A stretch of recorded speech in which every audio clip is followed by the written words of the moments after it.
नमस्कार,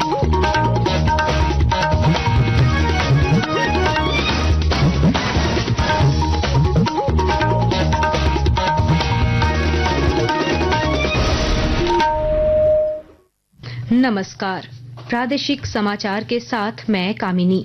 पहले मुख्य समाचार। चुनाव आयोग की आज दूसरे दिन की बैठक समाप्त। अधिकारियों को मतदाता सूची पुनरीक्षण के दौरान पूरी सावधानी बरतने का दिया गया निर्देश। सुप्रीम कोर्ट में आज नीट परीक्षा मामले की सुनवाई टली। मामले की अगली सुनवाई 18 जुलाई को होगी। भाजपा ने संताल इलाके में आदिवासियों की घटती आबादी पर जताई चिंता। पार्टी के प्रदेश अध्यक्ष ने राज्य सरकार पर सुनियोजित तरीके से डेमोग्राफी बदलने का लगाया आरोप। राज्य में एक बार फिर मानसून सक्रिय। रांची सहित आसपास के क्षेत्रों में हो रही है तेज बारिश। और विश्व जनसंख्या दिवस के मौके पर राजधानी रांची समेत देश भर में कई कार्यक्रमों का आयोजन। और अब समाचार विस्तार से। चुनाव आयोग की टीम द्वारा निर्वाचन पदाधिकारियों के साथ आज दूसरे दिन रामगढ़ जिले के पतरातू में आयोजित बैठक समाप्त हुई। बैठक के दौरान राज्य में होने वाले विधानसभा चुनाव की तैयारियों की समीक्षा की गई। केंद्रीय उपचुनाव आयुक्त धर्मेंद्र शर्मा और नीतीश कुमार व्यास की ओर से आगामी विधानसभा चुनाव की तैयारियों पर चर्चा की गई। साथ ही अधिकारियों को मतदाता सूची पुनरीक्षण के दौरान पूरी सावधानी बरतने का निर्देश दिया गया। राज्य के मुख्य निर्वाचन पदाधिकारी के रवि कुमार ने बताया कि चुनाव की घोषणा जल्द ही होगी। वोटिंग परसेंटेज का कैसा बढ़ा सकते हैं, उसमें इम्प्रूव नहीं होने के लिए क्या कारण था, उसमें जिला वाइज क्या समीक्षा है वो कराया जा रहा है। उसके बंद में आगे वो जिला निर्वाचन पदाधिकारी है उसमें काम करेंगे। अभी वो असेंबली इलेक्शन का कितना चरण में होगी उसका बारे में अभी चर्चा वो कमीशन निर्णय लेगी उसमें, परंतु 5 चरण में वो नहीं होगी, उसका कम चरण में होगी।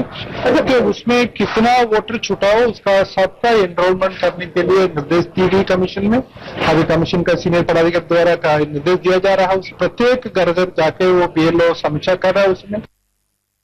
उन्होंने कहा कि विधानसभा चुनाव में मतदाता सूची पुनरीक्षण का कार्य किया जाना है। ऐसे सभी वोटरों को इसमें शामिल करना है जो 18 वर्ष से ऊपर हो चुके हैं। बैठक में सभी जिलों के निर्वाचन पदाधिकारियों ने अपने जिले में चल रहे मतदाता पुनरीक्षण कार्यक्रम के संबंध में पीपीटी प्रस्तुत किया। प्रधानमंत्री नरेंद्र मोदी ने केंद्रीय बजट 2024-25 से पहले आज नई दिल्ली में नीति आयोग में प्रमुख अर्थशास्त्रियों के साथ बैठक की और उनके राय और सुझाव लिए। वित्त मंत्री निर्मला सीतारामन, नीति आयोग के उपाध्यक्ष सुमन बेरी, प्रधानमंत्री के प्रमुख सचिव पीके मिश्र और कई जाने माने अर्थशास्त्री और विशेषज्ञ बैठक में उपस्थित थे। संसद का बजट सत्र 22 जुलाई से शुरू हो रहा है। वित्त मंत्री निर्मला सीतारामन 23 जुलाई को लोकसभा में केंद्रीय बजट पेश करेंगी। नरेंद्र मोदी सरकार के तीसरे कार्यकाल का यह पहला बजट होगा। सुप्रीम कोर्ट ने नीट परीक्षा के मामले पर आज सुनवाई टाल दी है। चीफ जस्टिस डीवाई चंद्रचूड़ की अध्यक्षता वाली बेंच ने कहा कि केंद्र सरकार और एनटीए के जवाब कुछ पक्षकारों को नहीं मिले हैं और उन्हें जवाब देखने के लिए वक्त चाहिए। सुप्रीम कोर्ट ने सभी पक्षों के वकीलों की सहमति से मामले की अगली सुनवाई 18 जुलाई को करने का आदेश दिया। इससे पहले कल केंद्र और एनटीए की ओर से अलग अलग हलफनामा शीर्ष अदालत में दायर किया गया। हलफनामे में कहा गया है कि नीट यूजी परीक्षा में बड़े पैमाने में गड़बड़ी नहीं हुई है। भारतीय जनता पार्टी ने राज्य सरकार पर सुनियोजित तरीके से संताल परगना की डेमोग्राफी बदलने का आरोप लगाया है। पार्टी के प्रदेश अध्यक्ष बाबूलाल मरांडी ने पाकुड़ में एक प्रेस कॉन्फ्रेंस आयोजित कर संताल इलाके में आदिवासियों की घटती आबादी पर चिंता जाहिर की। उन्होंने कहा कि राज्य में अगर अगली सरकार भाजपा की बनी तो उनके कैबिनेट की पहली बैठक में संताल इलाके में बांग्लादेशी घुसपैठ मामले की जांच कराने का फैसला लिया जाएगा।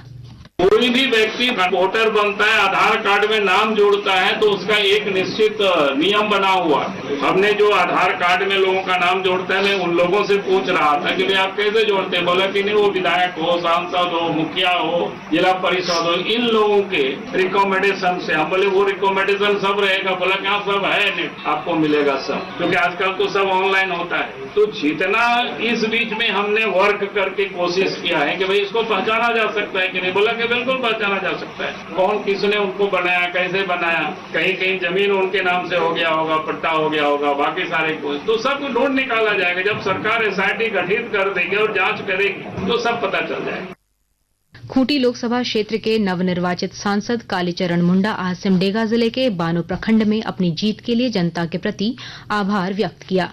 उन्होंने बानो के प्रसिद्ध केतुंगा धाम शिव मंदिर में पूजा अर्चना की। वहीं बांकी के विद्यालय में विद्यार्थियों और शिक्षकों से मिले। उन्होंने कहा कि लोग अपनी विभिन्न समस्याओं के समाधान के लिए कभी भी उनसे संपर्क कर सकते हैं। आकाशवाणी के ताजा तरीन समाचारों के लिए आप हमारी वेबसाइट newsonair.gov.in पर लॉग ऑन कर सकते हैं।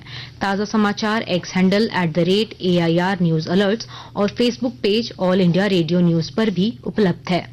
अब प्रादेशिक समाचार एकांश के x handle @AIR News_ Ranchi और फेसबुक इंस्टाग्राम पेज तथा YouTube channel AIR News Ranchi पर भी हमारे बुलेटिन सुन सकते हैं। प्रादेशिक समाचार आप आकाशवाणी रांची से सुन रहे हैं। गोड्डा जिले के पीरपैंती बिहार से जोड़ने वाली महत्वाकांक्षी रेल लाइन परियोजना वर्ष 2027 तक पूरी हो जाने की संभावना है। विस्तृत ब्यौरा दे रहे हैं हमारे संवाददाता। गोड्डा जिले को पीरपैंती बिहार से जोड़ने वाली अति महत्वाकांक्षी रेल लाइन परियोजना आगामी वर्ष 2027 तक पूरी हो जाने की संभावना है। इस रेल लाइन परियोजना के लिए गोड्डा जिले के महागामा से लेकर पीरपैंती तक जमीन अधिग्रहण को लेकर अधिसूचना जारी कर दी गई है। गोड्डा को बिहार के पीरपैंती से जोड़ने की 1600 करोड़ की इस परियोजना की पूरी राशि केंद्रीय रेल मंत्रालय ने दे दी है। भूमि अधिग्रहण के लिए दूसरे फेज की 400 करोड़ रुपए की राशि गोड्डा प्रशासन को भी दे दी गई है। गोड्डा सांसद निशिकांत दुबे ने कहा कि जमीन अधिग्रहण की प्रक्रिया प्रारंभ हो चुकी है। इसके लिए केंद्र सरकार को धन्यवाद देता हूं। महागामा से पीरपैंती तक 28 मौजे में 450 एकड़ जमीन अधिग्रहित की जाएगी। गोड्डा जिले के भू अर्जन विभाग को भी भूमि लेने के लिए 80 करोड़ की राशि का भुगतान कर दिया गया है। आकाशवाणी समाचार के लिए गोड्डा से मैं रंजन कुमार। रांची जिले के बुढ़मू थाना पुलिस ने आज अपहरण कर हत्या करने के मामले में 2 अपराधियों को गिरफ्तार किया है। गिरफ्तार अपराधियों में जगदीश मुंडा और कृष्णा महतो शामिल हैं। इनके पास से घटना में इस्तेमाल हुए बाइक बरामद किया गया है। ग्रामीण पुलिस अधीक्षक सुमित कुमार अग्रवाल ने बताया कि 10 जुलाई की रात युवक का अपहरण कर उसके दोस्तों ने उसकी हत्या कर दी। घटना की सूचना मिलते ही पुलिस ने जांच शुरू कर आरोपियों को गिरफ्तार कर लिया। लातेहार जिले के महुआडांड थाना क्षेत्र निवासी अमित लकड़ा ने अपनी गर्भवती पत्नी सरोज मिंज की पीट कर हत्या कर दी। ग्रामीणों ने आरोपी को पकड़कर पुलिस के हवाले कर दिया है। ग्रामीणों ने बताया कि पहले भी कई बार आरोपी शराब के नशे में अपनी पत्नी के साथ मारपीट करता था।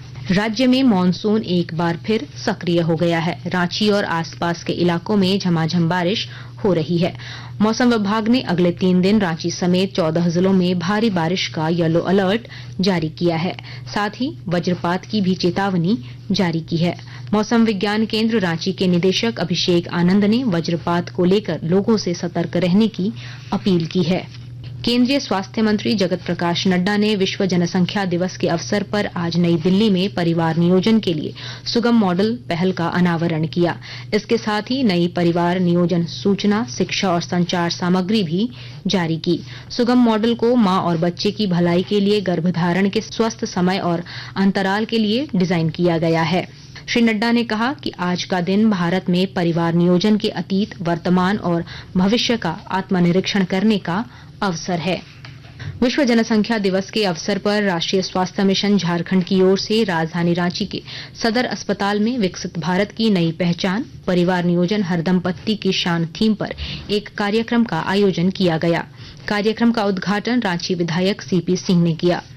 सदर अस्पताल के सिविल सर्जन ने कहा कि जनसंख्या के हिसाब से भारत आज विश्व में पहले नंबर पर आ गया है। हम लोग आज विश्व जनसंख्या दिवस मना रहे हैं। उसका जो थीम इस बार दिया गया है कि विकसित भारत की नई पहचान परिवार नियोजन हर दंपत्ति की शान, मतलब हर एक दंपत्ति को परिवार नियोजन अपनाना है। जनसंख्या का स्थिरीकरण हम लोगों का मेन उद्देश्य है।